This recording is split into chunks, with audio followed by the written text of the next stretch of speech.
Hello everyone and welcome to the channel, The Territory of Cinema. If you enjoy what we do here, please consider subscribing and hitting that like button. Today, we are going to be discussing the movie One Battle After Another 2025. The film opens on a stark, almost monochrome landscape, immediately setting a tone of grim determination, reminiscent perhaps of early war documentary footage, though clearly with modern cinematic flair. We are introduced to Sergeant Kato Ishikawa, whose trajectory through the Special Operations Command has been marked by a near-unflinching adherence to protocol, a trait honed during his grueling early years in the Mountain Warfare Division, a time he often recounts as formative, instilling in him a respect for meticulous planning over bravado. Kaito is currently tasked with leading a small, highly specialized unit deep into contested territory to secure a piece of critical intelligence. His team is a collection of disparate but fiercely capable individuals. There's Lieutenant Commander Lena Petrova, the communications and cyber warfare expert. Lena's background is fascinating. She transitioned from a highly celebrated, though brief, career as an ethical hacker who routinely dismantled corporate security systems for pro bono human rights groups, bringing that same sharp, almost playful disdain for established barriers into military intelligence. Then there is Corporal Jax Rhino Riley, the demolitions expert, whose quiet intensity mirrors the controlled chaos he manages with explosives. Jax, it's suggested, carries the ghosts of a disastrous mission in the Sahel, a failure that fuels his almost obsessive need for perfection now. The narrative thrust comes not just from the mission parameters, retrieving data that could shift the geopolitical balance, but from the psychological pressure cooker the environment creates. The enemy forces aren't conventional. They are shadowy, technologically advanced, and seem to anticipate their every move. This foreshadows the film's central theme, the erosion of trust when information superiority is inverted. As they move through the shattered urban sprawl, Kaito relies heavily on his experience from the counterinsurgency operations in Southeast Asia, where improvisation under fire was the only currency that mattered. He sees patterns where his younger team members only see obstacles. However, Lena begins to notice anomalies in the intercepted communications, patterns that feel too clean, too rehearsed. She suspects they are not just being tracked, but actively steered toward a specific location. The first major confrontation occurs in a dilapidated transit hub. It's a ballet of tactical precision and sudden, visceral violence. Jax performs a dazzling sequence of controlled demolition, creating a diversion that allows Kaito's squad to bypass the main defensive line. But during the extraction, a crucial piece of their own communication gear is disabled in a way that suggests insider knowledge, causing a palpable rift within the team's confidence. Kaito begins to question if the leak is external or internal, a burden that weighs heavily on his usually stoic demeanor. The data they seek is located in an old, heavily fortified governmental archive. The infiltration sequence is tense, relying on stealth and exploiting the building's antiquated ventilation shafts, a detail Kaito remembered from declassified blueprints he studied during his academy days as an overzealous student obsessed with historical fortifications. Once inside, the twist is revealed. The intelligence they were sent to retrieve is a sophisticated trap. It's not data. It's a viral trigger designed to implicate a major allied power in a false flag operation. Lena manages to isolate the core payload just as the facility locks down, forcing a desperate, chaotic breakout. The final act is a relentless chase across the city rooftops. Kaito, utilizing his training in urban evasion, guides them through the labyrinthine structures. There's a moment where Kaito must sacrifice their primary escape vehicle to ensure Lena, clutching the volatile data drive, can make a clean jump to a waiting extraction point. It's a decision born not of tactical necessity alone, but of Kaito's growing realization that protecting the truth, even at the cost of the mission's structural integrity, is paramount, a subtle but significant shift from the rigid soldier we first met. The film concludes not with a neat resolution of the geopolitical fallout, but with the small victory of survival and the successful transfer of the neutralized threat. Kaito watches the extraction helicopter disappear into the smog, his face etched with exhaustion, but also a nascent understanding that the battles fought against misinformation and betrayal are far more insidious than any frontal assault. The closing shot lingers on the now empty data drive in Lena's hand, symbolizing the fragile, contested nature of reality itself. The oppressive atmosphere of the initial setting, that washed out unforgiving light, feels less like a stylistic choice and more like a reflection of Kaito's internal state. The man is built for clarity and defined objectives, and the ambiguity of this mission is slowly grinding down his composure. We see Kaito's meticulous nature manifest in the way he constantly checks the wind direction, even indoors, a habit picked up during those brutally cold, high-altitude exercises, where a single unexpected gust could spell disaster for a sniper team.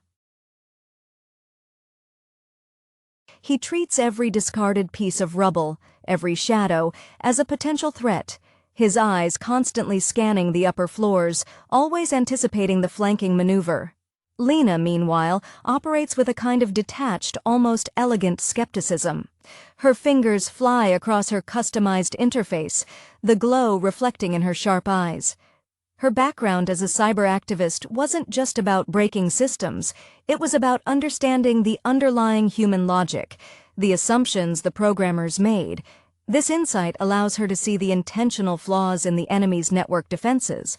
When she points out the impossibly clean communication logs, her voice carries a slight edge of professional offense, as if the enemy's sloppiness in their deception is an insult to her own rigorous standards. There's a shared, unspoken history between her and Kaito, a mutual respect earned over previous joint operations where her digital scaffolding saved his physical team, but the suspicion, now rooted firmly in the data itself, starts to breed a cold distance between them. Jack's Rhino Riley remains the anchor of physical capability, his silence acting as a buffer against the rising tension. When they navigate the collapsed market area, Jax moves with a heavy, deliberate grace, his posture suggesting coiled power. The brief flashes of memory we get, a burning fuel drum, the sound of distant, ignored warnings from the Sahel, don't make him hesitant. They make him brutally efficient. When he sets the charges for the transit hub diversion, the calculations are mental and instantaneous, almost poetic in their destructive focus. He's not trying to win an argument, he's trying to preempt the next consequence. The moment their communications gear fails, not with a static burst, but a clean, purposeful shutdown, it hits Jax the hardest. For him, the failure of technology implies a failure of preparation, echoing the moments before his past catastrophe. He immediately kneels, not to repair, but to assess the physical damage, trusting only what he can touch and dismantle. Kaito watches this, recognizing the shadow of trauma, but the exigency of the situation forces him to compartmentalize his concern. He gives Jax an order that borders on a test. Confirm the failsafe package is secure, Jax. We move on your confirmation only. It's Kaito trying to reassert control over the variables, putting faith back into the tangible. The infiltration of the archive is less about stealth and more about historical knowledge. Kaito recalls studying the schematics of these brutalist government buildings during his early officer training, fascinated by their deliberate obsolescence, designed to resist tanks, not subtle infiltration. He guides Lena through a cramped, dusty ventilation shaft, the metal groaning under their weight. The air is thick with the smell of decaying paper and ozone, a sensory overload that contrasts sharply with the sterile environment of their modern command centers. It's here, in this close confinement, that Lena notices something else, a faint, rhythmic, electronic pulse emanating from the central server room that doesn't match any known military signature. She whispers her findings to Kaito, her voice tight with alarm, suggesting this isn't just a trap, but a lure designed specifically for their high-level decryption capabilities. The reveal of the data as a trigger is a moment of icy clarity for Lena. She doesn't shout. She simply backs away from the console, her face pale under the screen's harsh light. The viral payload, she explains, is designed to execute a complex cryptographic attack on Allied defense nets, disguised as an emergency patch originating from their own headquarters. The realization dawns on Kaito. They weren't sent to collect intelligence. They were sent to be the couriers who unwittingly initiated a global system failure. His stoicism cracks for a fraction of a second, replaced by raw fury at the manipulation, a fury he instantly channels into action. The controlled soldier gives way to the desperate operator. The rooftop escape becomes a desperate commentary on their interconnected skills. Lena, clutching the drive containing the neutralized trigger, a heavy physical object representing abstract danger, is pursued by the enemy's close support drones, their whine cutting through the night air. Kaito, using smoke grenades with the practiced ease of someone who has spent years fighting in low-visibility environments, creates pockets of blindness, his movements economical and brutal. When the moment comes to choose between their heavy transport vehicle, their guaranteed escape route, and Lena's clear shot to the extraction beacon, Kaito doesn't deliberate. He fires a shaped charge into the vehicle's engine block, turning it into a spectacular, blinding pyre, a deliberate sacrifice that buys Lena the 3 crucial seconds she needs. As he watches her ascend, silhouetted against the fiery wreckage he created, Kaito understands that true loyalty now lies not with the mission parameters handed down from above, but with the protection of the truth they managed to salvage.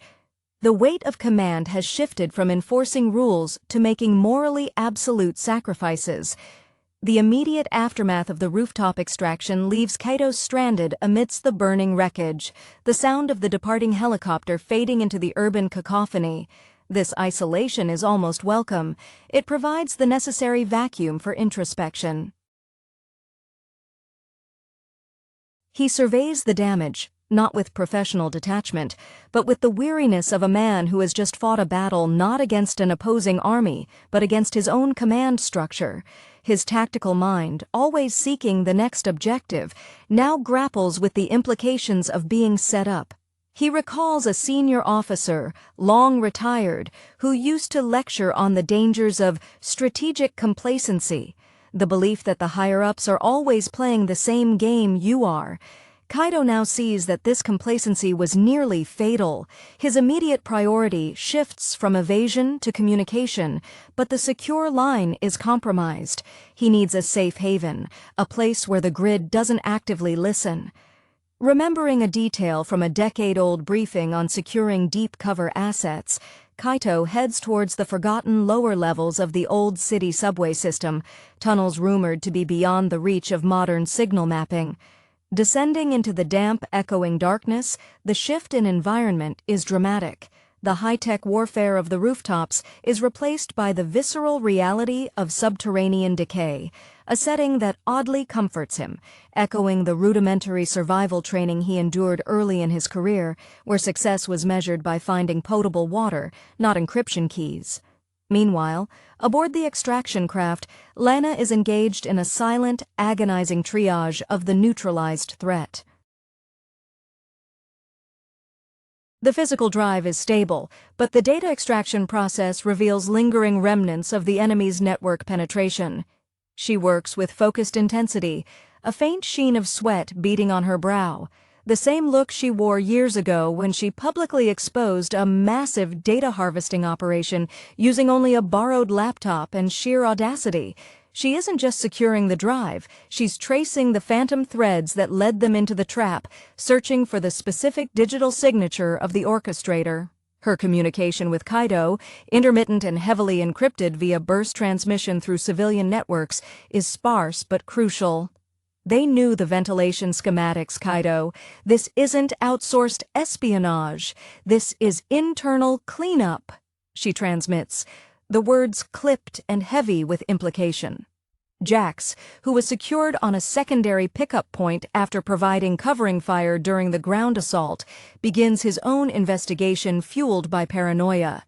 He distrusts the very concept of a clean extraction. While Kaito seeks sanctuary and Lena seeks source code, Jax is methodically dismantling his own gear. He finds a microscopic listening device embedded within the casing of his favored breaching charge dispenser, a placement so precise it required intimate knowledge of his maintenance routine. This discovery solidifies the team's shared fear. The enemy wasn't just anticipating them, they were observing them for months, possibly years, cultivating the perfect vulnerability. Jax's silence in the secondary transport is not resignation, it's the deep, cold calculation of a man preparing for the most dangerous enemy of all, the one wearing friendly insignia. The film begins to subtly layer the evidence, suggesting that the external conflict is merely a smokescreen for an internal purge, forcing the disparate veterans, united by the immediate danger, toward a confrontation that promises to be more complex and politically devastating than any battlefield engagement. Kaito, navigating the subterranean labyrinth, feels the weight of betrayal settle upon him like the thick subway dust. The flickering emergency lights cast long, distorted shadows, mirroring the fractured trust he now harbors for the institution he swore to uphold. He finds a decommissioned maintenance room, securing the entrance with makeshift barricades fashioned from rusted railway ties, a crude but reliable defense far removed from the smart lock systems he's accustomed to. His mind replays Lena's message about the internal source. The betrayal cuts deeper than any enemy bullet because it invalidates the very foundation of his worldview, obedience to a righteous structure. This environment forces a regression to primal soldiering. Survival depends on observation and resourcefulness, skills polished during his formative years serving in austere, isolated posts where external support was a myth.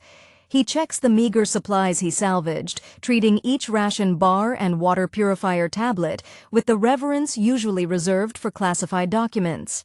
Lena's work aboard the transport is a race against exposure.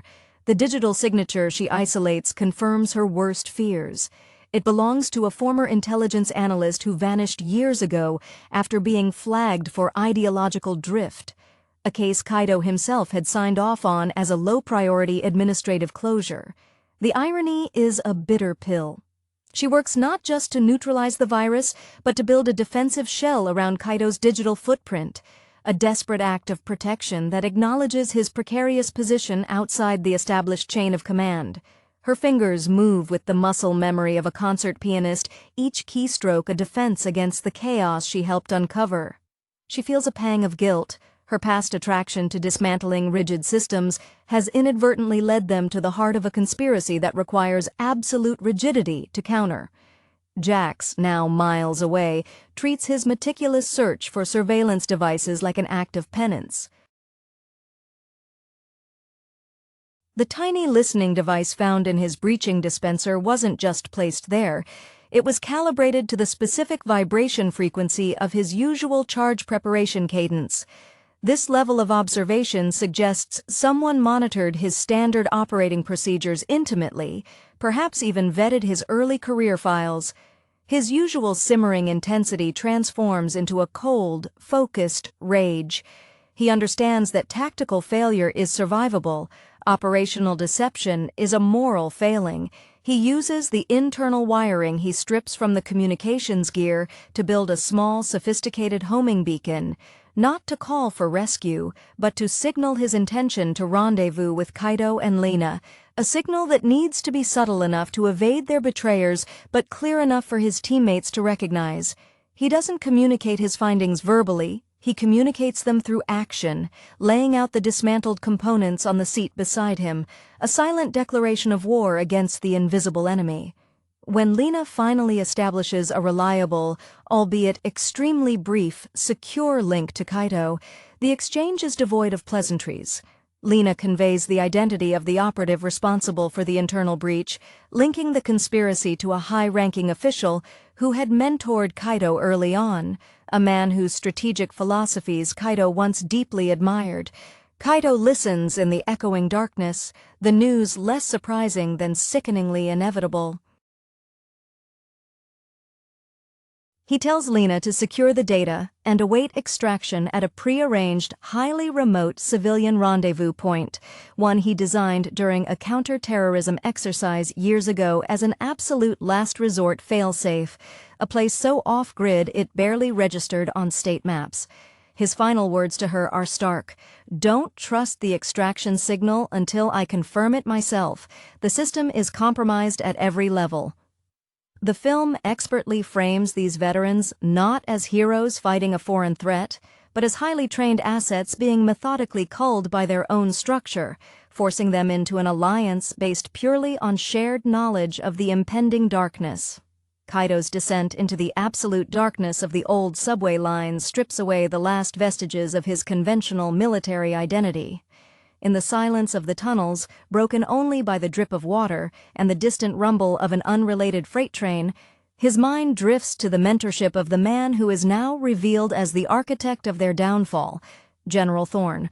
Thorne had always preached the necessity of making unpopular, difficult decisions for the greater good, a philosophy Kato once equated with leadership. Now he sees it as the elegant justification for ruthlessness. Kaido moves through the abandoned maintenance access points with an almost animalistic surety, his senses heightened by the lack of electronic interference. He finds an old pump station, the machinery rusted solid, and begins setting up a temporary command post powered by a portable kinetic charger he always carries, a relic from his mountain warfare days, symbolizing his enduring reliance on pure physical input. He's not just hiding, he's recalibrating his entire operational doctrine around the central reality of internal betrayal. Lena, holding the volatile data drive like a ticking bomb, watches the digital world react to her countermeasures. She uses the encrypted bursts to map the enemy's digital perimeter, recognizing the sophistication of Thorne's network defense. It's dense, multi-layered, and deliberately ornate, designed not just to repel intruders, but to waste the time of any internal adversary trying to audit it. Her brief window of communication with Kaido solidifies their new, unauthorized chain of command. She initiates a deep scan of the physical drive, realizing that the neutralization was only temporary. The virus is set to reactivate if the drive leaves a certain geopolitical boundary or is subjected to a specific electromagnetic pulse. Her history as an ethical hacker now becomes critical.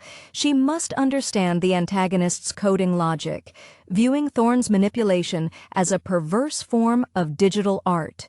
She finds a small, almost hidden signature, a specific, non-standard encryption marker Thorne used only on personal, sensitive documents decades ago.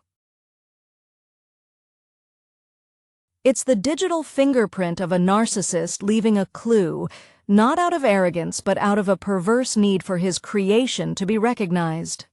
Jax, having successfully deployed his crude homing beacon using the salvaged wiring, heads toward the agreed-upon civilian rendezvous point, though he travels through the city's forgotten industrial zones, refusing the exposed main roads. He treats his journey as a controlled infiltration of hostile territory, even though he technically knows the adversary. His emotional landscape is dominated by a grim sense of vindication mixed with dread. He was right to trust only tangible evidence and instinct. The methodical dismantling of his equipment had one final crucial yield, a powerful military-grade magnetic pulse emitter designed for EMP resistance testing, which he had deliberately kept off the books. He knows this device is a double-edged sword. It could wipe out the evidence Lena carries, but it could also be the only thing capable of neutralizing Thorne's final contingency plan, should the extraction itself be compromised. He clutches the emitter, the weight of it a tangible representation of the impossible choice awaiting him. The climax of this section builds as Kaido prepares his own signal to Lena, using an antique analog radio frequency embedded within the old pump station's infrastructure, a system Thorne would have deemed laughably obsolete and thus ignored. Kaido's message is simple, echoing the Spartan ethos of his early training. If the beacon burns, move to Point Echo. Do not wait. Point Echo is a location only he and Lena know, a secluded, high-altitude fire tower used years ago as an emergency visual contact point. This exchange underscores the fundamental shift. They are operating entirely outside the rules, relying on shared personal history and distrust of official channels. The narrative emphasizes that for these operators, true professionalism is no longer about executing orders, but about executing the right action, even if it means becoming the highest priority target for the very organization they served. The rendezvous at the civilian locale, a forgotten, overgrown municipal park on the city's forgotten periphery, is thick with the scent of damp earth and tension. Lena arrives first, driven by an almost manic need to confirm Kaido's presence before risking the extraction signal. She moves with the careful stealth born from years of anticipating digital surveillance, now applied to physical space. The park's dilapidated gazebo, the designated marker, feels ironically exposed. She hides the neutralized data drive inside a specially modified thermal canteen, a design she engineered herself during a period of paranoia after a previous operation went sideways, another testament to her preparedness for institutional failure. The ambient noise of the city feels unusually muted here, an unnerving quiet that suggests they are already under observation by something far more patient than the drones they encountered earlier. Jax reaches the vicinity slightly later, choosing a route that forces him to traverse a series of rickety, condemned industrial catwalks overlooking the park. He remains unseen, observing Lena through high-powered military optics, his face grim. He sees her momentary relaxation as she stows the drive, and he notes the precise angle of the afternoon sun reflecting off a nearby water tower. A detail he recognizes as a potential targeting laser sight. Jax doesn't intervene directly. His role now is to be the ultimate contingency. He takes position near the main access road, the magnetic pulse emitter discreetly wired into a remote trigger mechanism hidden within a derelict electrical junction box. His internal debate is sharp and utilitarian. If the extraction vehicle appears hostile, he will deploy the EMP, accepting the near-certain loss of the data drive as the lesser evil compared to capture or allowing the enemy to gain further tactical advantage. Kaito, emerging from the dark embrace of the subway tunnels, arrives last, moving with a quiet fluidity that seems impossible for a man who has been living off scraps for days. He is visibly leaner, his eyes burning with a focused intensity that has superseded his usual controlled reserve. He spots Jax's subtle positional advantage, the perfect line of sight, the clear avenue of retreat, and nods almost imperceptibly, an acknowledgement of Jax's preemptive planning that bypasses any need for verbal confirmation. Kaito then signals Lena, using a series of handheld mirror flashes mimicking the sequence used during their very first joint field training exercise years prior. A signal Thorne would never have known. When Lena finally initiates the encrypted extraction beacon, the response is immediate and deeply troubling. A standard-issue unmarked military transport approaches, but its transponder signature is wrong. It cycles between two distinct authorized fleet IDs, a sophisticated form of digital camouflage Lena immediately flags. Kaito, watching the approach from the tree line, feels the cold certainty of his prediction. Thorne didn't just betray them, he co-opted the entire extraction protocol. This is not rescue, it is capture. He signals Jax with an urgent, coded hand gesture, a signal for immediate, localized electromagnetic disruption, not waiting for the full confirmation. The resulting action is explosive. Jax triggers the EMP just as the transport vehicle touches down. The resulting surge doesn't just disable the transport's electronics, it fries the internal diagnostics of the approaching soldiers, freezing them mid-step. However, the pulse is powerful, and Lena instinctively shields the canteen containing the data drive, feeling a sickening internal shudder as the EMP washes over her. The drive remains intact, but the localized surge confirms Jax's terrible calculation. They are now completely alone, severed from any possibility of conventional support, facing a compromised asset that can no longer be used for extraction. The final image of this sequence is Kaito, Jax, and Lena regrouping amidst the smoking wreckage of the decoy transport, united not by oath, but by shared, violent isolation, ready to fight their way out of the trap entirely on their own terms. The immediate consequence of Jax's preemptive electromagnetic pulse was a profound, jarring silence where the roar of the approaching vehicle had been. The air hung thick with the smell of ozone and burnt wiring, a sharp chemical tang that cut through the park's earthy odors. For a beat, the three figures, Kaito standing firm, Lena clutching the canteen protectively, and Jax moving with predatory focus, remained frozen, cataloging the damage. Kaito's expression, usually a mask of disciplined neutrality, was now etched with a grim satisfaction. The EMP had bought them precious, unmonitored time, validating his gut feeling that the system was irredeemable. He looked toward the crippled transport, seeing not failed rescue, but a perfect, improvised barrier against pursuers who would now rely on foot patrols and ground-based electronic sweeps. Lena, recovering from the pulse's minor physical shock, moved with swift professionalism to confirm the data's integrity. The canteen, her own bespoke creation, had held, but the proximity to the EMP had momentarily scrambled her decryption toolkit. She bypassed the main interface, accessing the drive via a secondary low-power diagnostic port, a contingency she built after witnessing similar magnetic interference during a classified naval exercise years ago. She confirms Thorne's signature is still present, but she also discovers a secondary layer of encryption that only activates upon environmental change, suggesting Thorne anticipated a forced physical confrontation. She whispers to Kaito, her voice raspy. He built a digital deadman switch that activates if the drive leaves his jurisdiction or if it's subjected to uncontrolled magnetic fields. We can't just run with it. We have to nullify the environmental trigger manually. This elevates the danger exponentially. They are now carrying not just intelligence, but a potential city-wide threat, forcing them to remain near the origin point until the countermeasure is fully deployed. Jax, having neutralized the immediate threat, begins to scavenge the wreckage of the decoy transport. His demolition expertise now shifts to reverse engineering. He extracts intact battery cells, high-grade polymer plating, and specialized communication shielding. His movements are economical, every scavenged piece intended for a specific defensive or offensive purpose. He's no longer merely reacting to past failure. He is actively constructing their means of survival. He glances at Kaito, not seeking approval, but offering silent assurance of his capabilities.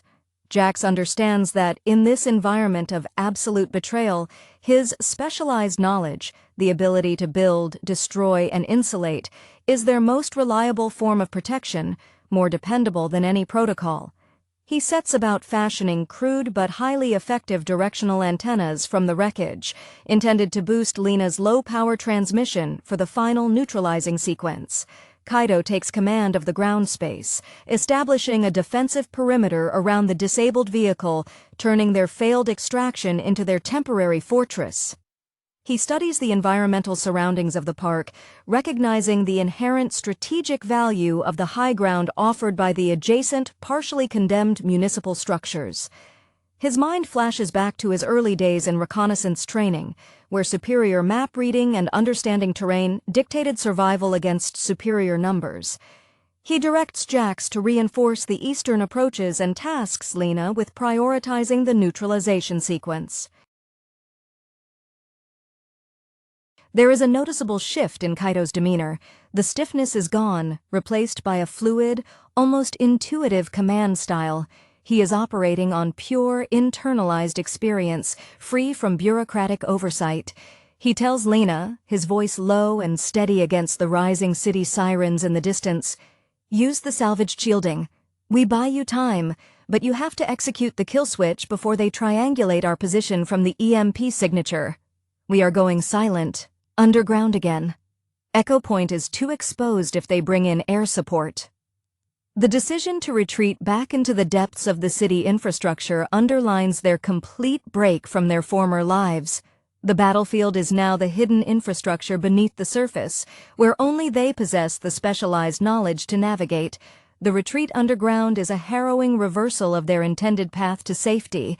Kaito guides them toward a poorly charted storm drain access point he'd mapped years ago during a civil unrest simulation exercise, a place so remote from official blueprints it felt like entering another dimension.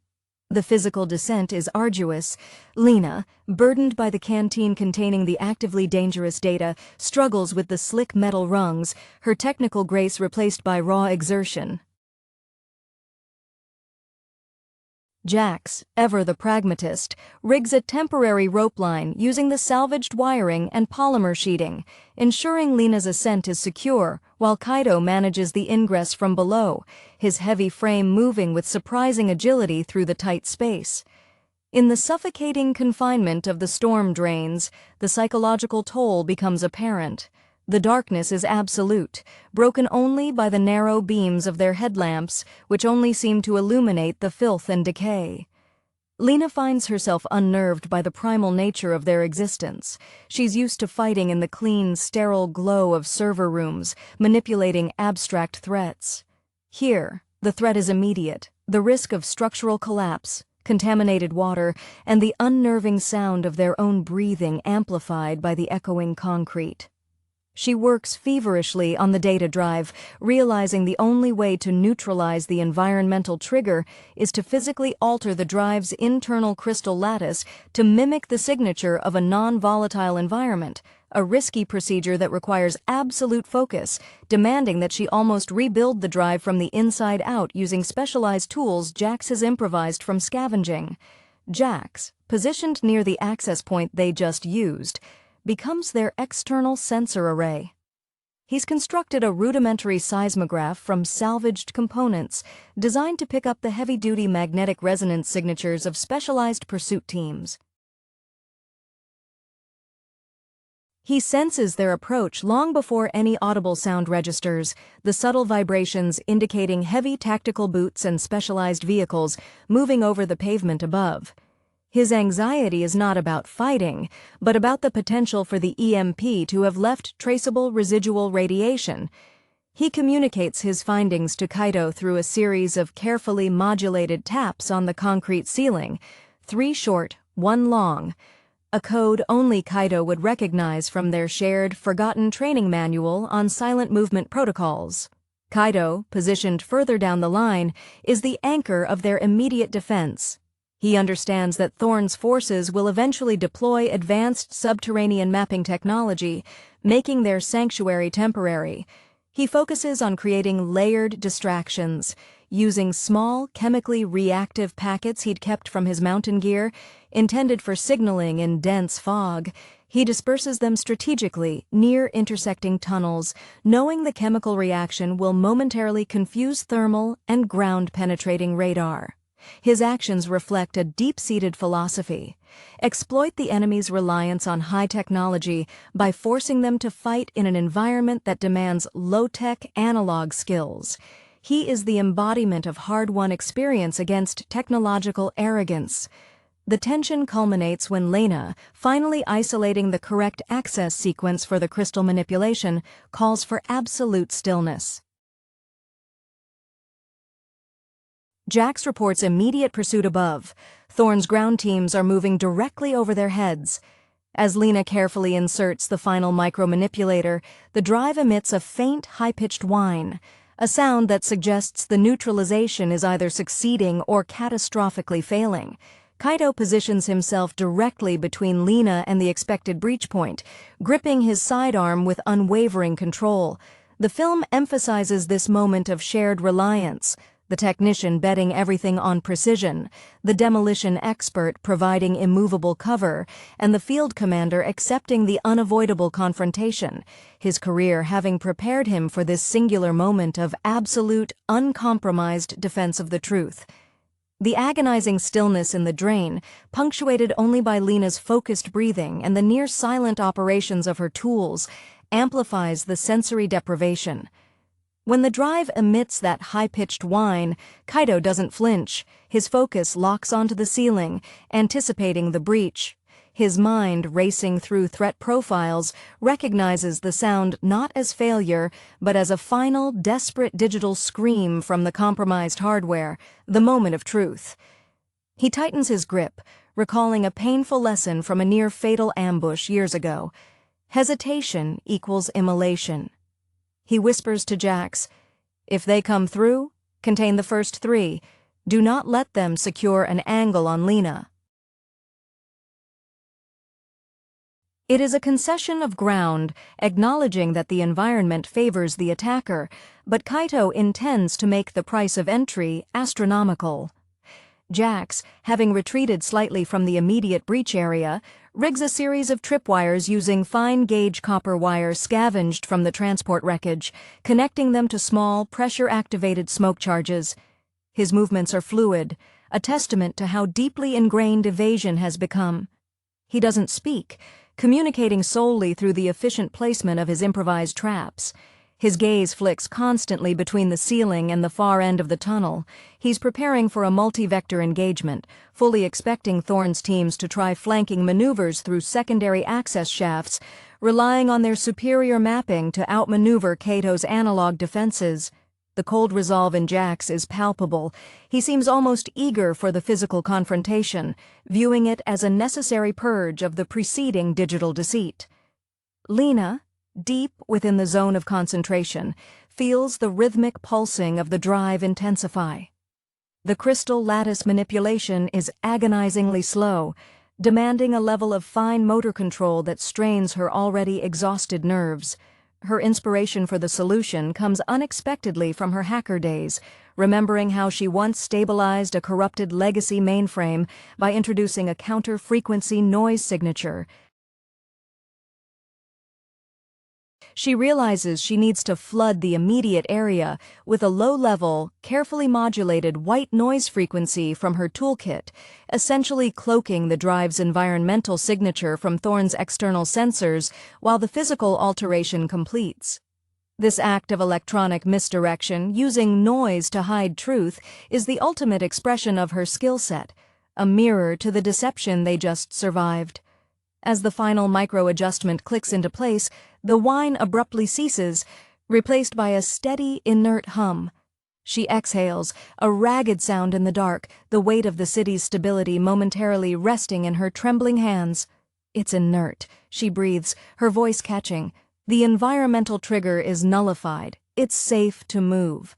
Kaito receives the confirmation with a sharp, almost imperceptible nod. He fires a single, short burst from his weapon into the tunnel wall adjacent to the ceiling breach point, a calculated noise designed not to draw attention, but to send a shock wave up, momentarily disrupting the pursuit team's focus above. It's a final aggressive statement before they exploit the confusion. He gestures toward the far end of the tunnel, the direction opposite their entry. "We move. Jax, take point on security. Lena, keep that canteen shielded until we are outside any traceable grid." The trio begins moving deeper into the city's forgotten arteries.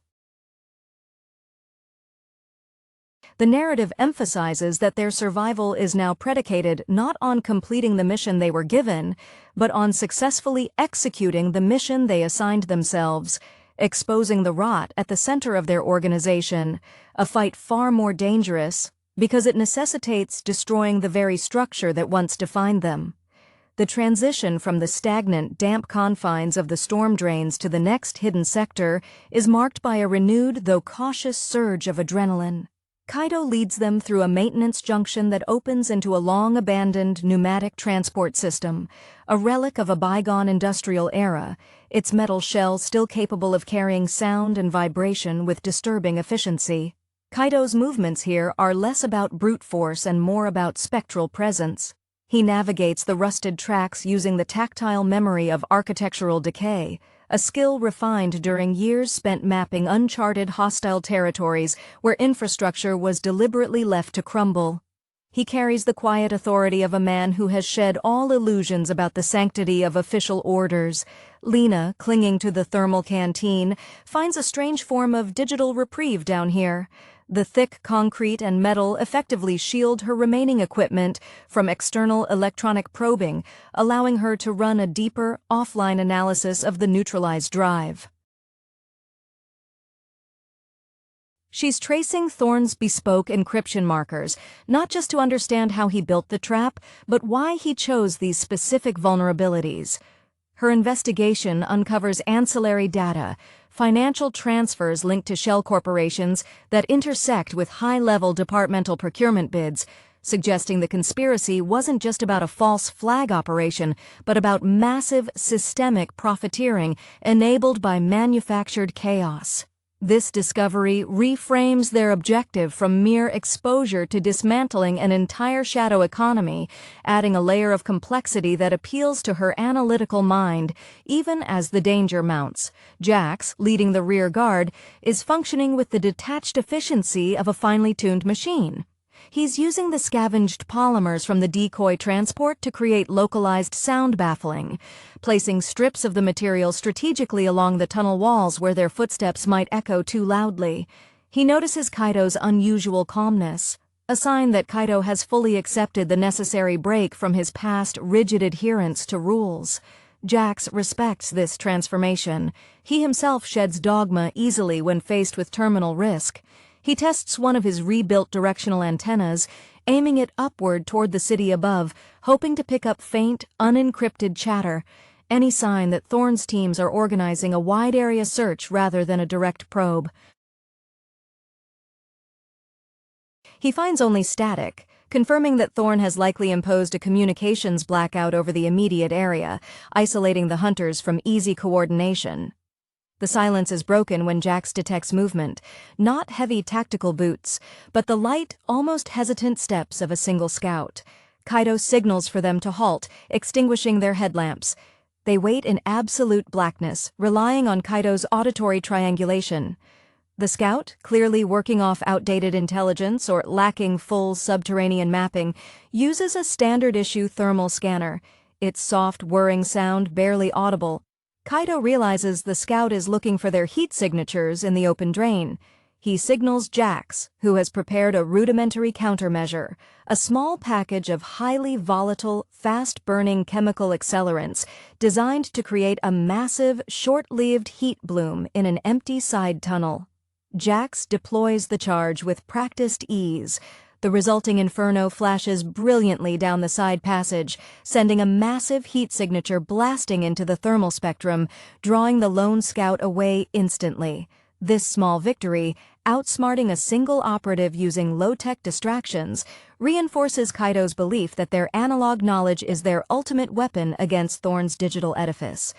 As they move toward the agreed-upon secondary location, a rarely used municipal power substation known for its robust, independent shielding, Kaido makes a final, somber assessment. He understands that every step they take toward exposing Thorne puts Lena and Jax in greater peril, as Thorne will now target them with personal malice rather than tactical efficiency. Kaido locks eyes with Lena in the dim beam of her tool light, a silent promise passing between them. They will see this through, not for reinstatement or honor, but for the necessary destruction of the corrupted center of their world. The narrative closes as they reach the heavy, reinforced door of the substation, the physical barrier symbolizing the last threshold before they launch their all-out offensive against the command structure that sought to erase them. The sophomore feature from director Jian Li, One Battle After Another 2025, solidifies an emerging voice in contemporary Chinese cinema, moving beyond the purely commercial spectacle often associated with large-scale productions. This film is less concerned with groundbreaking narrative architecture and more interested in the granular, almost suffocating experience of prolonged conflict, using the framework of a fictionalized military engagement during a period of regional instability to explore themes of attrition, inherited trauma, and the quiet dissolution of camaraderie under duress. Li, whose previous work focused on intimate, character-driven dramas exploring urban alienation, brings a surprisingly disciplined, almost observational eye to the kinetic chaos of the battlefield. The cinematography, handled by veteran DP Zhang Wei, known for his evocative, painterly lighting in historical epics, is deliberately muted. The color palette leans heavily into washed-out grays and deep, muddy greens, rejecting the hyper-saturated clarity of modern digital war films. This visual restraint forces the audience to focus not on the spectacle of destruction, but on the faces of the soldiers enduring it. The central performance anchoring the film belongs to Wei Feng, playing Captain Chen. Feng, whose breakthrough came in the independent art house circuit nearly a decade ago before he transitioned seamlessly into mainstream roles, delivers a performance defined by what he chooses not to express. His Captain Chen is a study in suppressed exhaustion. Unlike the typical stoic military archetype, Feng imbues Chen with a visible physical tension, evident in the slight tremor of his hand as he lights a cigarette, or the way he avoids direct eye contact with his subordinates, suggesting a man carrying too much responsibility for too long. This subtly resonates with Feng's known commitment to method preparation, which reportedly involved extensive time spent shadowing active military logistics teams, providing an authenticity that permeates the screen presence. The film's thematic core appears drawn heavily from post-war literature, echoing sensibilities found in works that dissect the psychological landscape after the shooting stops, rather than during the height of the action. There is a palpable influence of Andrei Tarkovsky in the pacing of the quieter moments, long, static shots observing the slow decay of equipment, or the monotonous rhythm of guard duty, which serve as necessary psychological breathing room before the next inevitable surge of violence. These sequences are crucial because they allow the supporting cast, particularly the younger soldiers, to articulate the stakes beyond mere survival. One notable supporting player is actress Lin Yue, stepping outside her usual romantic comedy fare.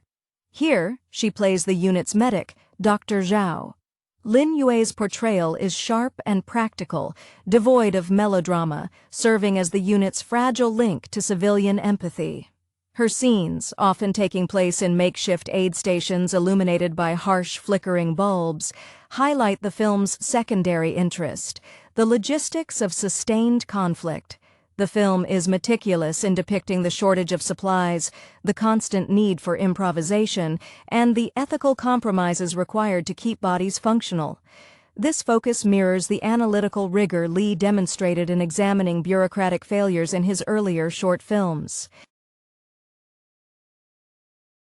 One battle after another falters slightly in its third act when it leans too heavily into a conventional narrative climax, sacrificing some of the previous ambiguity for a necessary, if somewhat expected, resolution to the primary conflict. However, this conventional beat feels less like a creative failure and more like a necessary concession to connect the film's profound character study with a broader audience expectation of closure. Ultimately, the film succeeds not as a grand statement on geopolitics, but as an intimate examination of how repeated small battles, the decision to share the last ration, the choice to ignore a superior's flawed order, the act of burying a comrade under difficult circumstances, collectively form the true, enduring war. It is a testament to Lee's maturing vision that he allows the silence and the exhaustion to speak louder than the ordnance. The pervasive sense of environmental hostility extends beyond the visible fighting. The landscape itself feels like an antagonist. The sound design deserves specific mention, crafted by veteran sound artist Gao Ming, whose reputation was built on immersive environmental recordings for historical dramas. Here, Ming eschews bombastic explosions in favor of the agonizing textures of sustained siege, the constant, high-pitched whine of distant artillery that never quite hits its target, the gritty scrape of boots on pulverized concrete, and the unnerving clarity of private conversations carried on the wind.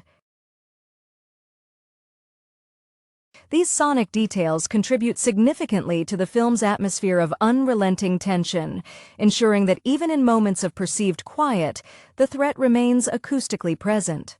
Captain Chen's relationship with his immediate second-in-command, Sergeant Gao, played with a restrained intensity by veteran character actor Ren Ji, forms the emotional spine of the company's fracturing unity. Ren Ji, often cast as the gruff but loyal subordinate, here introduces a layer of weary skepticism. His Gao is the pragmatist who understands the theoretical framework of their mission, but is increasingly alienated by the human cost. The conflict between Chen's desperate need to maintain operational discipline and Gao's growing desire to prioritize the immediate safety of the remaining men becomes a slow-motion, internal power struggle. There are scenes, particularly during a tense nighttime resupply drop, where the actors communicate entire shifts in allegiance purely through non-verbal exchanges, a shared glance over a broken radio, a moment of hesitation before accepting an order. This demonstrates Li's preference for showing the decay of command structure organically, rather than through grand pronouncements of insubordination. Dr. Zhao, Lin Yue's medic, functions as the audience surrogate for moral reckoning. Her background, detailed minimally but effectively through scattered personal effects found in her medical bag, a worn photograph, a foreign-language poetry book, suggests a life deliberately put on hold. Lin Yue's physicality emphasizes this suspension. She moves with a practiced efficiency that borders on mechanical, yet her eyes frequently betray a deep, almost spiritual fatigue. Her most powerful moments are not during triage, but during the quiet periods afterward, meticulously cleaning instruments, an act that serves as a ritualistic cleansing against the omnipresent grime and death. This focus on the mundane tasks of carekeeping under impossible pressure beautifully illustrates the film's argument that true bravery lies in the persistence of small, necessary duties, rather than in heroic charges. The film subtly critiques the grand narratives of national heroism that often precede such conflicts. There are very few scenes featuring high-ranking, clean-uniformed officers issuing sweeping directives. When leadership is shown, it is often remote, disconnected, or actively detrimental. This intentional framing, which strips the conflict of convenient political framing, allows the audience to focus entirely on the horizontal relationships between the soldiers. The bonds forged in shared scarcity, sharing a mouthful of water, covering for a lapse in concentration, become more meaningful than any formal oath.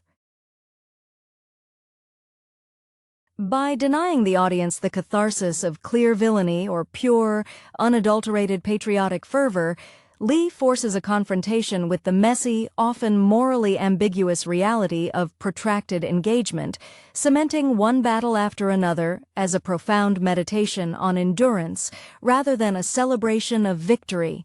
The thematic density of one battle after another is further amplified by the almost documentary-like approach taken towards the soldiers' internal lives when they are afforded brief reprieves from direct combat. Consider the sequence involving the youngest member of Captain Chen's squad, Private Li, portrayed by newcomer Xiao Jun. Jun's performance is raw, unpolished, capturing the visceral terror of a young man whose initiation into adulthood has been irrevocably tied to the sound of incoming fire.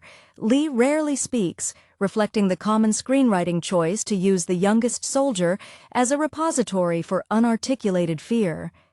However, Li's moments of reprieve are often spent attempting rudimentary acts of self-soothing, meticulously folding a piece of paper into complex origami shapes, a silent callback to a more innocent past. This small, repetitive action contrasts sharply with the fluidity of the violence surrounding him, representing the mind's frantic attempt to impose order on chaos. Director Li uses these fleeting moments of quiet artistry, the paper folding, Dr. Zhao cleaning her tools, Chen lighting his cigarette, as visual anchors against the film's otherwise relentless forward momentum. The emotional architecture of the film is deliberately uneven, mirroring the psychological state of its subjects. There are no grand speeches about duty or homeland delivered by Captain Chen. Instead, Feng conveys Chen's leadership through an almost suffocating sense of internalized obligation. We see this most clearly in the sequence following a disastrous night patrol where the unit sustains heavy losses. While the surviving men huddle in a damp subterranean shelter, Chen sits slightly apart, not mourning openly, but methodically inventorying salvaged equipment. His grief manifests not as tears or anger, but as an obsessive need to account for every lost bullet, every functioning radio component, a desperate attempt to salvage utility from devastation. This mirrors the psychological defense mechanism often observed in trauma survivors, a hyper-focus on controllable details when the larger reality is uncontrollable. The visual language continues to support this introspection. Zhang Wei's camera often adopts a shallow depth of field during intense dialogue exchanges, rendering the background, the mud, the smoke, the surrounding danger, a soft, indistinct blur, thereby isolating the characters in their immediate emotional space. This technique is particularly effective when Sergeant Gao confronts Chen about rationing a critical medical supply. The tension between the two men, rendered sharp and immediate by the focus, highlights the erosion of hierarchy when survival logic overrides regulation. Gao's face, etched with the fatigue typical of Renji's later career roles, where he often portrays men ground down by experience, reflects the moral strain of being the one who must articulate the impossible choices Chen is trying to shoulder alone. The film's inspiration seems less rooted in specific historical battles and more aligned with the philosophical cinema that dissects the experience of being a soldier indefinitely removed from civilian context. One can sense the influence of early Kubrick in the methodical absurdity of their routine, though Lee applies a distinctly East Asian sensibility towards the concept of endurance, less about existential dread, and more about the quiet, persistent bearing of burdens. The film ultimately posits that the real battle, the one that continues long after the final shots are fired, is the internal one waged against the loss of selfhood, a concept rendered beautifully through the consistent visual motif of grime that seems impossible to fully wash away, clinging to uniforms, faces, and even the lens itself. The sonic landscape, so carefully curated by Gao Ming, evolves subtly as the narrative progresses, mirroring the unit's descent into protracted weariness. Early in the film, the ambient noise is dominated by sharp, reactive sounds. The crack of close-range small arms fire, the sudden tearing sound of mortar impacts. However, as the siege grinds on, the audio track becomes saturated with a persistent, low-frequency hum. This drone, almost subliminal, represents the psychological burden of anticipation, the sound of war existing just beyond the immediate field of vision. It is the sound of operational tempo eroding morale. Ming's genius here lies in the juxtaposition of this overwhelming ambient noise, with moments of stark, almost uncomfortable silence, immediately following a small casualty.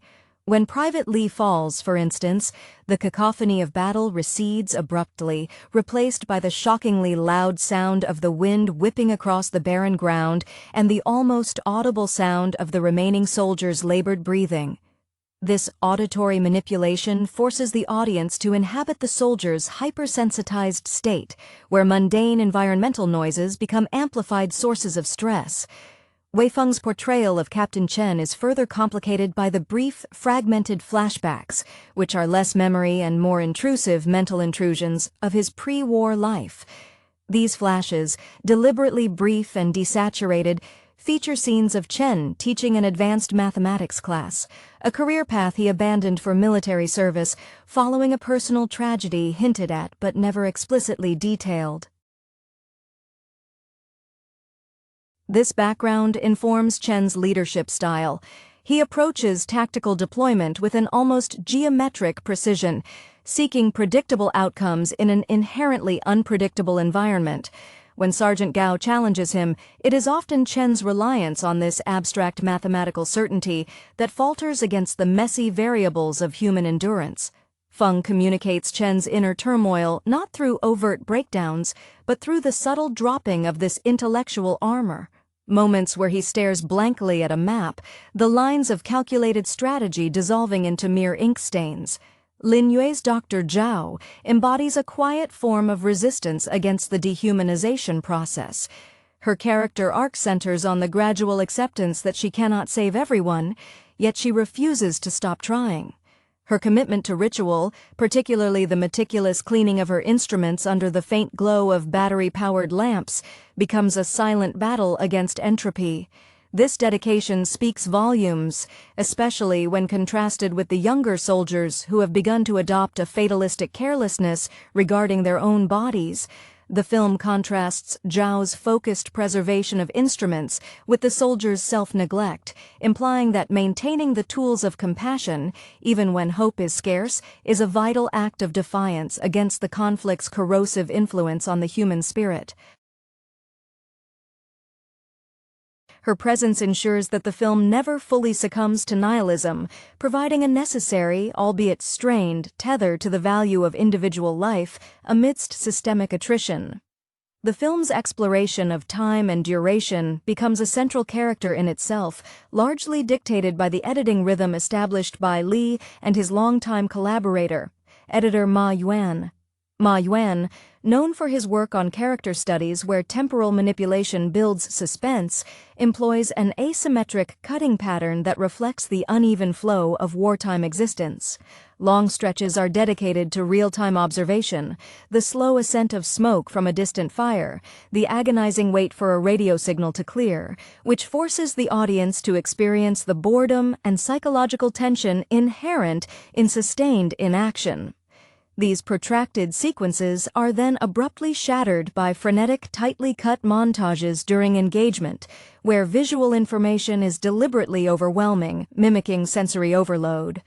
This deliberate pacing shift mirrors Captain Chen's experience, long periods of intellectual calculation interspersed with bursts of pure, unthinking reaction. The subtle visual motif of the ever-present dust and residue continues to symbolize the indelible mark of the conflict. It is not merely dirt, it is the physical manifestation of accumulated psychological stress. Observe the close-ups on the actor's hands. Wei Feng's hands, once capable of precise mathematical notation, become dry, cracked, and permanently stained, even after attempted cleaning. Renji's Sergeant Gao often grips objects, a rifle, a canteen, with white-knuckled intensity, suggesting that physical possession is the only way to assert control over a dissolving reality. This meticulous attention to the wear on the body echoes the film's overall rejection of sanitized heroism. The cost is etched onto the very surface of the men and women fighting. Furthermore, the film subtly contrasts the internal world of the soldiers with the scarce, often distorted external communication they receive. The radio transmissions, whenever they occur, are characterized by static and truncated messages, reinforcing the theme of isolation. When High Command attempts to inject motivational language into the bleak reality, the dialogue is often deliberately hollow, easily ignored by the grounded pragmatism of characters like Dr. Zhao or Sergeant Gao. Lin Yue plays these moments with a subtle expression of weary disdain. She knows the difference between rhetoric and the urgent need for antibiotics. This narrative choice powerfully underscores the director's belief that meaning in conflict is constructed horizontally, between those sharing the trenches, rather than vertically, through institutional pronouncements. The film suggests that loyalty is measured in shared rations and mutual vigilance, not adherence to abstract objectives. The film's dedication to the visceral reality of the environment is further evidenced in the portrayal of sleep deprivation, a theme that looms larger than any single tactical maneuver. Sleep, when it occurs, is never restorative. It is fractured, punctuated by the proximity of danger or the jarring sound of a sudden alarm. Director Li masterfully conveys this through the actors' physicalities, particularly in the sequences set within the makeshift underground bunkers. The lighting in these scenes, often just a single, weak electric bulb, or the faint reflection of moonlight, emphasizes the shadows clinging to the men's faces, making their fatigue look like a physical illness rather than temporary tiredness. Wei Feng's Chen often appears caught in a half-state, his eyes open but unfocused, suggesting a mind unable to fully disengage from the threat assessment loop. This echoes the documented experiences of soldiers in prolonged sieges, where the boundary between alertness and delirium blurs, turning necessary rest into another form of vulnerability. The evolution of Private Li, the young soldier played by Xiao Jun, provides the film's most painful barometer of psychological breakdown. His earlier attempts at intricate origami, a small assertion of civilized order, eventually cease entirely around the midpoint of the film. In their place, he develops a nervous tic, a constant small adjustment of his gear, tightening a strap, checking a buckle, that becomes repetitive and frantic. This shift from creative order to obsessive maintenance shows the mind defaulting to simpler physical rituals of control when complex thought becomes too taxing. Jun delivers this transition with remarkable economy, often conveying utter despair through the sheer stiffness in his posture. It is a quiet testament to the film's commitment to character integrity that Li is not afforded a sudden, redemptive moment of bravery. His arc concludes with a grim continuation of endurance, a realistic portrayal of survival being the only victory achieved. Sergeant Gao's internal conflict, channeled through Ren Zhi, sharpens as the film approaches its climax, moving beyond simple skepticism to outright moral disagreement with Chen. In a pivotal scene occurring during a torrential downpour, where the unit is forced to abandon valuable communication equipment to save wounded personnel, Gao openly questions Chen's prioritization of resources over lives. Renji portrays Gao not as a mutineer, but as a man burdened by the clear-eyed understanding of diminishing returns. His voice, usually gravelly and low, rises only slightly, yet the intensity in his gaze, challenging Chen's authority not through aggression, but through sheer moral clarity, is palpable. This moment is unscripted by grand cinematic confrontation. It is a quiet, chilling breakdown of trust built over shared suffering, demonstrating that under extreme pressure, the lines of command are superseded by the necessities of human empathy. Zhao's resilience, as portrayed by Lin Yue, is subtly connected to her professional detachment. While she cares deeply, her focus remains on the machinery of healing. There is a telling sequence where she refuses to discard a half-used bottle of antiseptic, scraping the residue with a small knife before applying it to a deep wound. This stubborn refusal to waste, this reverence for the finite resources of mitigation, speaks directly to the film's subtext about sustainability in the face of unlimited destruction. Lin Yue's performance here is one of quiet fury, a rage directed not at the enemy, but at the very condition that necessitates such desperate, petty conservation. Her presence anchors the film's humanist argument that true resistance in war lies in the refusal to let the small dignities of caregiving perish. The film's deliberate ambiguity regarding the exact nature and duration of the conflict serves a crucial thematic purpose. It universalizes the experience of attrition. Unlike narratives grounded in specific historical markers that allow the audience a certain emotional distance via historical context, one battle after another traps the viewer within the immediate, unending present of the soldiers. There is no clear endgame promised, only the next immediate objective. This temporal disorientation is visually reinforced by Zhang Wei's consistent refusal to establish wide, establishing shots of the surrounding territory. The camera almost exclusively operates at eye level or slightly below, mimicking the confined perspective of a man scanning his immediate perimeter. The horizon is perpetually obscured by smoke, fog, or the close proximity of ruined structures, suggesting that for Captain Chen and his unit, the world has shrunk to the muddy circle they occupy. This confinement amplifies the importance of sound, as previously noted, turning Gao Ming's soundscape into a critical narrative tool for externalizing internal dread.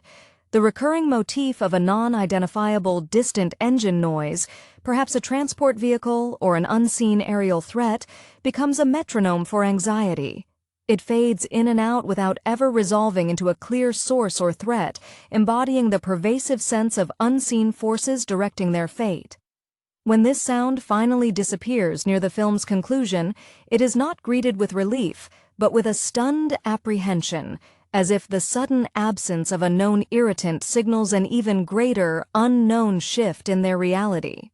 Wei Feng's commitment to portraying Captain Chen as a man existing perpetually on the edge of composure is fascinating when examined against his earlier roles, which often showcased intellectual charm and rhetorical fluency. Here, Chen's command is exerted through weary habit rather than conviction. A particularly illuminating moment occurs during a briefing conducted entirely in whispers around a dying fire. Chen stops mid-sentence, not because he forgot his orders, but because the sheer effort of projecting authority when utterly depleted feels pointless.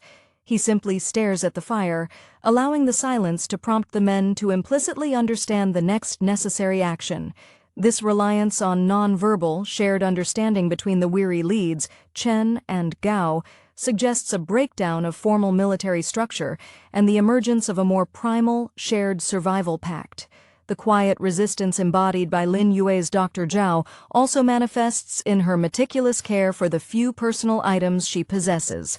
While the soldiers discard non-essential gear with grim practicality, Zhao safeguards a small, heavily annotated medical textbook, even when water damage has rendered whole sections illegible. This act represents her belief in the inherent value of knowledge and humanity that transcends immediate tactical utility. Her refusal to let go of this anchor contrasts sharply with the gradual stripping away of identity observed in the younger soldiers. The film implicitly argues that maintaining these small, almost sentimental connections to a former or desired reality is a crucial, if exhausting, form of psychological defense against the overwhelming homogeneity of war. The true battle, as Lee suggests through these accumulated details, is not winning a specific engagement, but successfully carrying fragments of one's former self across the threshold of endurance. The concept of home, or any external frame of reference, is systematically dismantled within the narrative structure, reinforcing the film's focus on internal endurance. Director Jian Li achieves this by severely limiting the visual information pertaining to the outside world, creating a claustrophobic intimacy within the operational zone.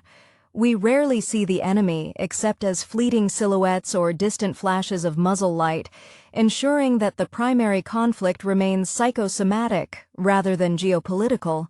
This directorial choice forces the audience to rely entirely on the subtle shifts in the actors' demeanors to gauge the passage of time and the severity of their situation, a technique heavily indebted to films that prioritize psychological realism over expansive scope. Wei Feng's Captain Chen displays a gradual, almost imperceptible hardening around his eyes. Where initial fatigue manifested as exhaustion, later scenes show a kind of permanent reservation, a shield against further disappointment. This transformation is underscored by a single brief scene late in the film where Chen finds a forgotten, intact tin of tea leaves. His reaction is not joy, but a profound, almost fearful recognition of something utterly obsolete. He does not brew it. He carefully places it back in the dirt, burying it again. This gesture signifies his ultimate capitulation to the present reality. The past, even in its smallest comforts, cannot be reintroduced without risking the immediate stability of the group. Feng plays this resignation with an eerie stillness, a stark departure from the disciplined tension seen earlier. Sergeant Gao's pragmatism, carried by Ren Ji, begins to manifest as a quiet protectiveness that borders on insubordination. His loyalty shifts from Chen as a superior officer to Chen as a fellow survivor. In a moment demonstrating this shift, Gao deliberately misreports the operational status of a damaged vehicle, allowing Chen to avoid a direct order from headquarters that would have resulted in unnecessary casualties. Renji delivers this lie not with bravado, but with the heavy sigh of a man who has calculated the lesser betrayal. This sequence illustrates the film's central thesis. When institutions fail, localized, ethical compromises become the highest form of command. Gao is no longer following rules. He is enforcing a more rigorous, humanistic code within their immediate sphere of influence. Zhao, while committed to triage, is also the locus for the film's rare, fleeting glimpses of suppressed humor. When treating a soldier suffering from severe dehydration and minor shrapnel wounds, she dryly remarks on the necessity of conserving water, noting, "At least the mud is free." This dark, pragmatic irony serves as a momentary pressure valve. It's not true levity, but a brief assertion of critical distance, the ability to observe the absurdity of their predicament even while drowning in it. This functionality of dark humor contrasts sharply with the younger Private Lee's complete descent into ritualistic, non-communicative behavior, marking Zhao as one of the few characters actively fighting the psychological colonization of the battlefield by actively asserting a detached, analytical perspective alongside her caretaking duties. The true horror depicted is not the violence itself, but the systematic dismantling of the intellectual and emotional frameworks required to process that violence. The film's sound design reaches its most complex layer not in the moments of impact, but in the sonic representation of exhaustion filtering through the environment. Gao Ming introduces a recurring, almost musical element, the sound of labored breathing, heavily amplified, often layered beneath the dialogue of Captain Chen and Sergeant Gao. This technique forces the audience into a state of symbiotic physical strain with the characters, making every spoken word feel like an immense exertion. During a quiet exchange about sharing the remaining ammunition, the overlapping sound of ragged inhales and exhales becomes more prominent than the words themselves, establishing breathing not as a biological necessity, but as a measure of dwindling combat capacity. This auditory focus grounds the intellectual debates between Chen and Gao in undeniable physical reality. They are literally running out of the energy to argue or command. Wei Feng's Captain Chen navigates his descent with an increasing reliance on ritualized movement over genuine decision-making. His previously noted habit of lighting cigarettes transforms. Eventually, he lights them only halfway, extinguishing the ember with a sharp, practiced tap before inhaling the residual smoke. This action becomes symbolic of his diminished capacity for fully engaging with anything, whether it is hope, risk, or command. Feng subtly communicates that Chen is rationing his own actions, conserving the energy required for a full commitment. His mathematics background, hinted at in his earlier precision, now manifests as an obsession with balance, ensuring that his few remaining actions are executed with minimal wasted motion, a desperate attempt to maintain a semblance of intellectual control over a situation that has become purely kinetic and chaotic. Zhao subtly incorporates the environment into her healing rituals, further illustrating the film's theme of adaptation versus surrender. In one particularly striking scene, while stitching a wound on a soldier's arm, she mixes water salvaged from a contaminated puddle with a dwindling supply of iodine, utilizing the earth itself as a reluctant participant in her efforts. Her expression during this is not defeat, but a stern concentration, the look of a scientist forced to work with flawed materials. This mirrors the analytical discipline she likely honed in her pre-war studies, suggesting that expertise, even under duress, requires flexibility. Her connection to the tangible, the immediate need for sterile repair, keeps her grounded in a way that the more abstract duties of command, Chen's mapping, the distant orders, fail to do for the rest of the unit. The supporting soldiers' mostly uncredited faces to prevent the audience from seeking commercial recognition serve as a collective measure of psychological erosion. Private Lee's silence has now been joined by the blank stares of others who respond to direct orders with delayed recognition as if their cognitive processing speed has slowed dramatically. Ma Yuan's editing reflects this by occasionally inserting flashes of near-still frames during moments of high tension, briefly freezing the action to emphasize the soldiers' arrested psychological states before snapping back to the relentless motion.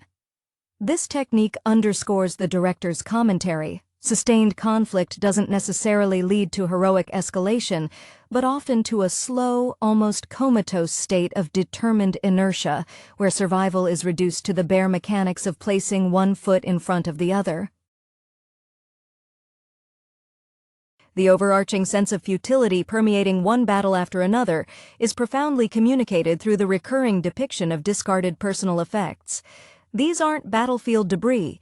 They are small, intimate items deliberately jettisoned by the soldiers as they realize the weight of carrying anything non-essential exacts too high a toll. We see a worn, folded letter falling into the mud near Captain Chen's boot, clearly ignored as he steps over it, suggesting the severing of ties with the civilian self is an active, ongoing process, not a singular event. Wei Feng plays these moments with a chilling lack of reaction, his face a mask perfected by necessity, indicating that acknowledging these discarded symbols of identity would require an expenditure of emotional energy he can no longer afford. The objects become silent witnesses to the gradual erosion of the men they once were.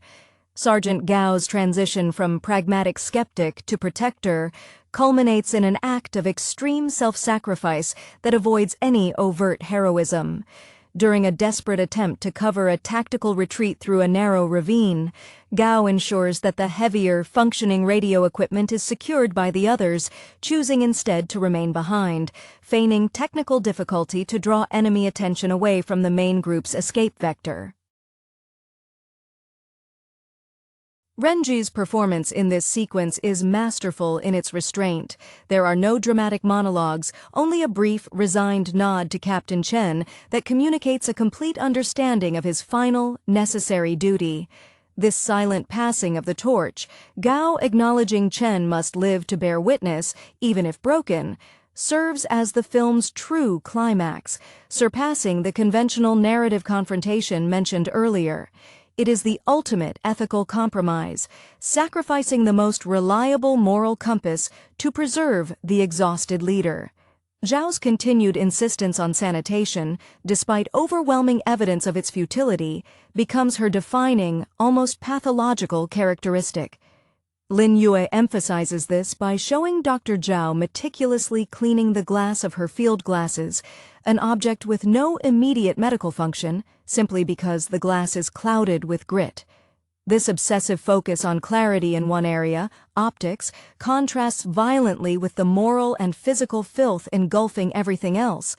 It's a private assertion that observation must remain untainted, even if the observer cannot. Her eventual quiet departure from the central action, she is last seen tending to a non-critical injury far from the main fighting, seemingly choosing to preserve life over participating in the final, futile engagement, suggests a professional severance from the cycle of destruction, a recognition that her role as preserver is incompatible with the final act of attrition. The editing by Ma Yuan further emphasizes the cyclical nature of their struggle.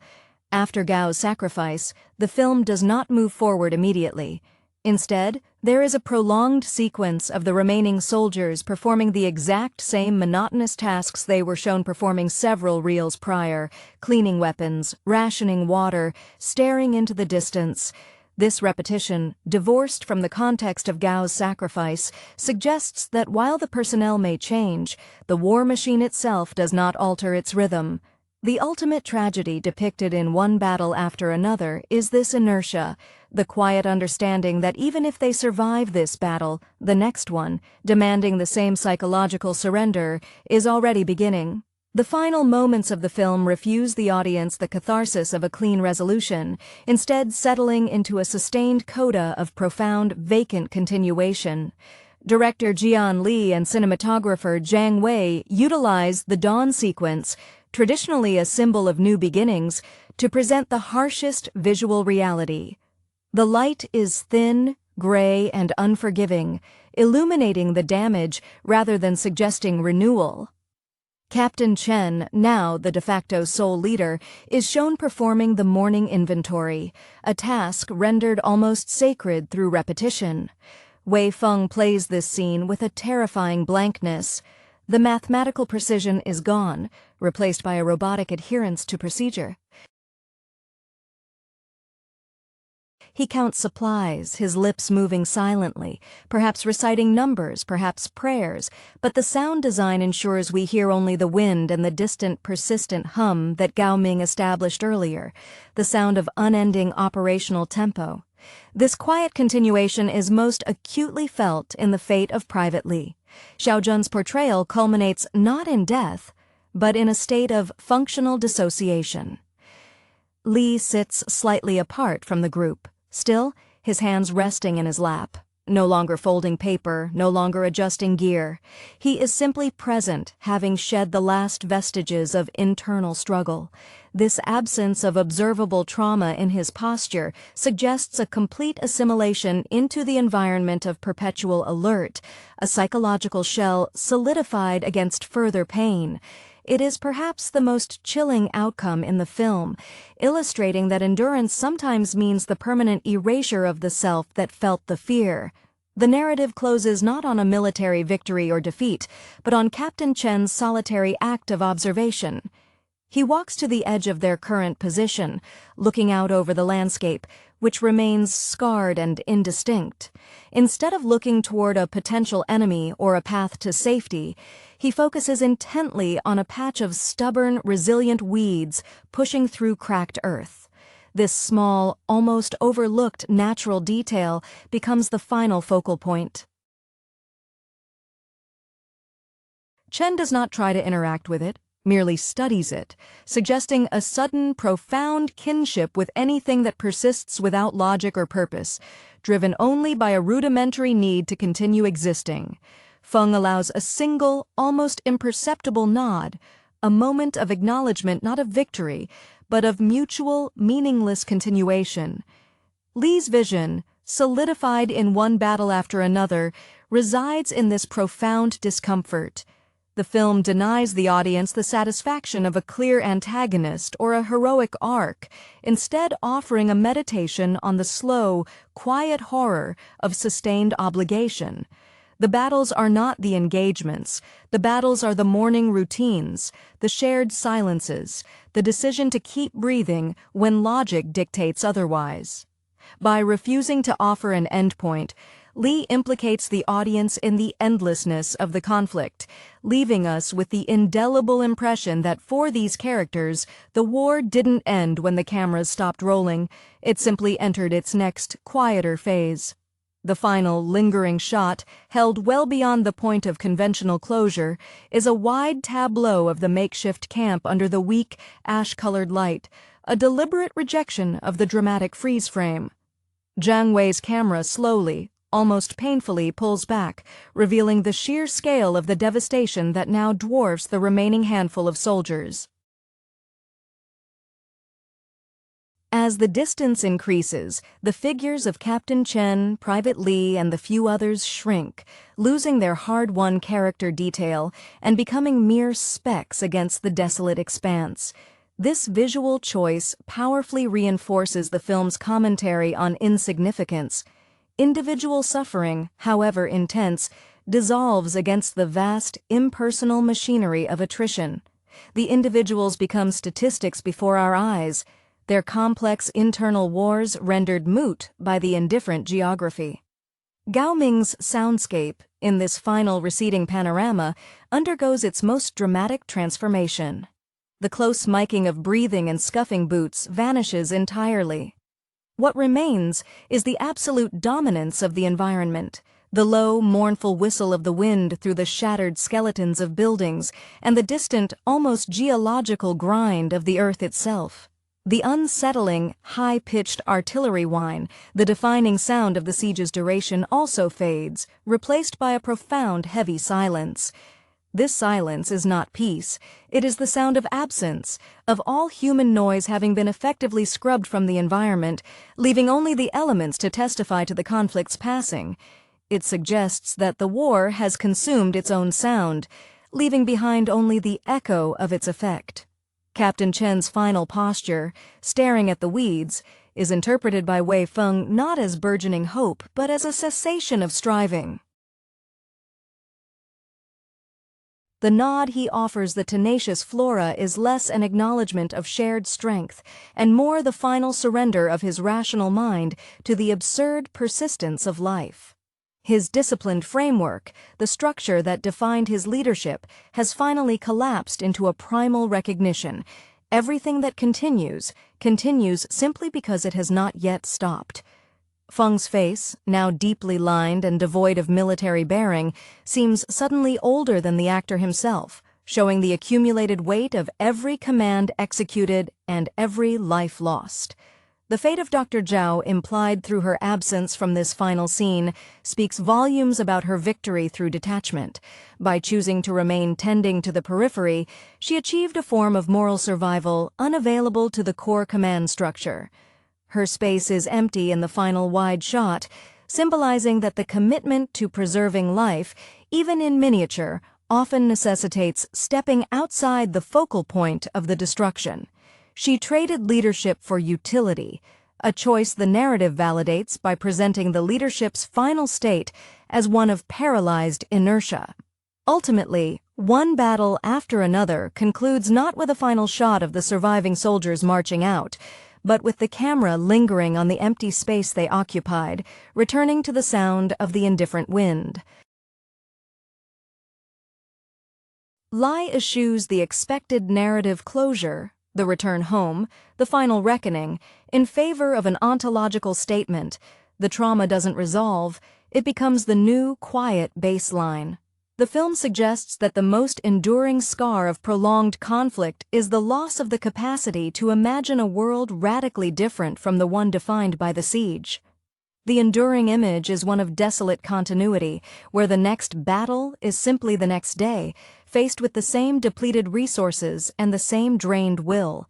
Hello everyone, and welcome to the channel, The Territory of Cinema. If you enjoy what we do here, please consider subscribing and hitting that like button. Today, we are going to be discussing the movie One Battle After Another 2025. The film opens on a stark, almost monochrome landscape, immediately setting a tone of grim determination, reminiscent perhaps of early war documentary footage, though clearly with modern cinematic flair. We are introduced to Sergeant Kato Ishikawa, whose trajectory through the Special Operations Command has been marked by a near-unflinching adherence to protocol, a trait honed during his grueling early years in the Mountain Warfare Division, a time he often recounts as formative, instilling in him a respect for meticulous planning over bravado. Kaito is currently tasked with leading a small, highly specialized unit deep into contested territory to secure a piece of critical intelligence. His team is a collection of disparate but fiercely capable individuals. There's Lieutenant Commander Lena Petrova, the communications and cyber warfare expert. Lena's background is fascinating.